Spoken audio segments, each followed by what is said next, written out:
My dear brothers and sisters, it's another wonderful day again that the Lord has actually enabled me to be here with you.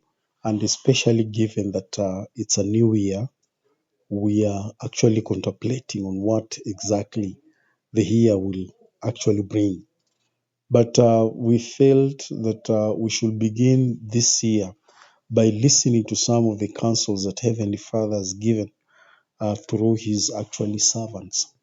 And I came across this wonderful message about families and how Heavenly Father will want us actually to make our homes and our families more stronger. And the other thing also, I kind of like listened to several talks this week, and those talks were actually centered on families. That is from different leaders of the church, and each one of them was actually talking about families, and how we can keep our homes. We can actually strengthen our very own homes. And today I am actually privileged to listen to one of the wonderful sisters in the church, and she gave a very wonderful talk about how we can actually make our homes and families stronger. And a home and a family without our sisters, man, those homes cannot be strong. So I actually took an interest to listen to this wonderful sister. And without further ado, please welcome so that we can listen to the principles, teachings, and insights that the sister is giving. Very powerful teachings. Please welcome. Each Sunday, from Mongolia to Manchester to Mississippi, the young women of the church repeat these inspired words. We will be prepared to strengthen home and family, make and keep sacred covenants, receive the ordinances of the temple, and enjoy the blessings of exaltation. While this is the young women theme, it applies to all the youth in the church.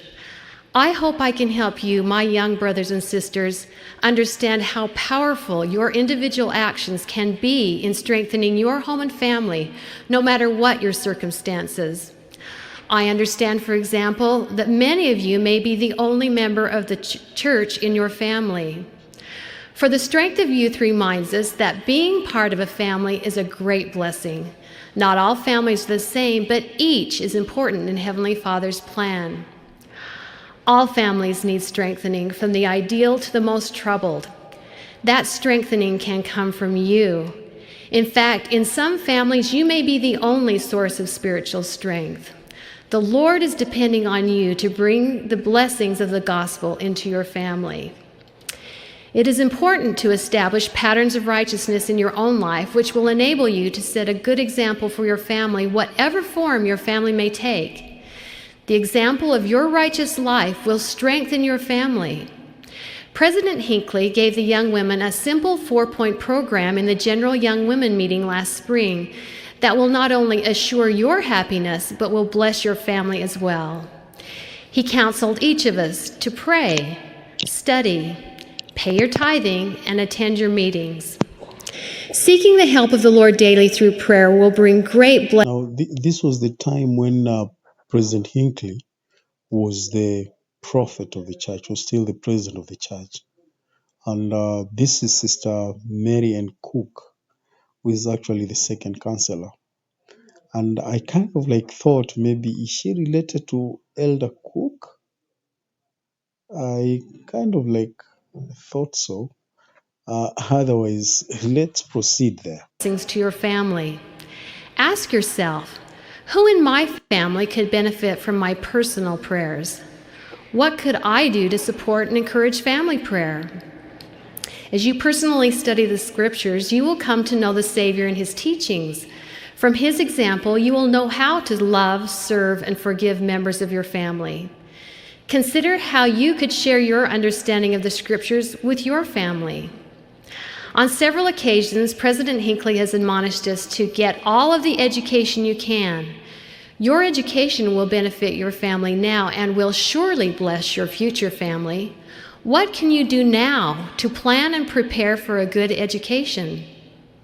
President Hinckley taught us while tithing is paid with money, more importantly, it is paid with faith. Are you experiencing the blessings of paying tithing with faith? As you obey this commandment, the Lord will open the windows of heaven to bless you and your family. How can attending meetings, particularly sacrament? I felt like I should say something there about tithing. Tithing is actually a measure of the value of your faith. It is not about money. It is not about money at all. One can give 1,000,000 shillings as tithing, and one can give, 1 shilling in tithing. But all of you, in the eyes of God, you are all the same, because tithing is about faith. It is not about money. And that's why nobody is exempted to pay his tithing, because no one is also exempted for blessings. So if everybody wants to be blessed, tithing is the only way. Pay your tithing and you'll be blessed. Meeting bless you and your family. Regularly partaking of the sacrament will help you keep your baptismal covenant. As you live worthily and renew this covenant weekly, you will qualify for the guidance of the Spirit. The Holy Ghost will guide you and will teach you what you should do to bless your family. As you commit to these patterns of righteousness, you will be blessed throughout your life and will develop the spiritual foundation from which you can strengthen your family by example. In 1 Timothy, Paul teaches us about example. Let no man despise thy youth, but be thou an example of the believers in word, in conversation, in charity, in spirit, in faith, in purity. The family section in For the Strength of Youth gives some great ways you can be an example of the believers in your own home. Be cheerful, helpful, and considerate of others. Honor your parents by showing love and respect for them and by being obedient. Participate in family activities and traditions, including family prayer, family home evenings, and family scripture reading. These traditions strengthen and unify families. Strengthen your relationships with your brothers and sisters. They can become your closest friends. Example is often the best teacher. Who in your family could benefit from your example? A brother, a sister, your mom or dad? Let me tell you an experience from my own life and how my brother's patterns of righteousness and example resulted in our family being eternally blessed. My brother and I were born of goodly parents who loved and made great sacrifices for the two of us, but our family had not been blessed with the sacred ordinances of the temple. Many years ago, on a day in late December, we received a letter from my brother who was serving in the California North Mission. The outside of the envelope cautioned, "Do not open until you are all together." As my father, mother, and I gathered to open his 7-page typewritten letter, we read his testimony of prayer. He taught us the doctrine of eternal families from the scriptures. We read how his experiences of how fasting and prayer helped his investigators prepare to receive the ordinance of baptism. He assured us that our family too could be blessed through fasting and prayer. Then came his challenge. The bishop of the Stanford ward spoke on a topic a couple of months ago which really hit home. The bishop's talk made me stop and realize the goals I want to accomplish in life. Uppermost in my mind is the goals I want to achieve with my own family. That, of course, being sealed to you, Mom and Dad, for time and all eternity in the house of the Lord. I love you very much and want our family to be together in the eternities. Then were his closing words. May the Lord guide you in this important decision, and may you pray together as a family, is my prayer. As a teenager, I too had prayed for this blessing to come to my family. This letter now brought hope for my righteous desire. The new year was an opportunity for our family to make some changes. In the many months that followed, we established family patterns of righteousness. We prayed together, studied. Every year is an opportunity for families to make changes. Every year. Like now, the beginning of this new year, you need to make changes. Evaluate yourselves. Look at what you are actually doing, what you can do better. And more so, also ensure that if you've not gone to the temple, please work out towards going to the temple. That is one of the most wonderful and beautiful experience you can ever have, getting into the house of the Lord as a family. It's one of the greatest things you can ever have. So these are some of the things that we need to ensure that we work on, and we make sure that we do it, because that is what the Lord requires of us. Studied about the ordinances of the temple, paid our tithing, and attended our meetings regularly as a family. Shortly after my brother returned from his mission, we were prepared to receive the ordinances of the temple. I knew the Lord heard and answered our prayers as we surrounded the holy altar in the temple and were sealed as a family for time and all eternity. Can you make a difference in your family? Yes, you can. I often wonder about my family's eternal progression if my brother had not written that powerful letter. His patterns of righteousness and example changed our lives.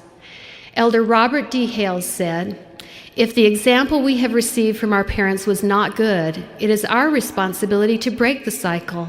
Each person can learn a better way, and in so doing, bless the lives of family members now and teach correct traditions for the generations that follow."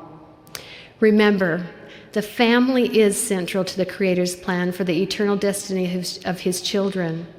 Eternal families are made up of individuals. Do your part to build a happy home.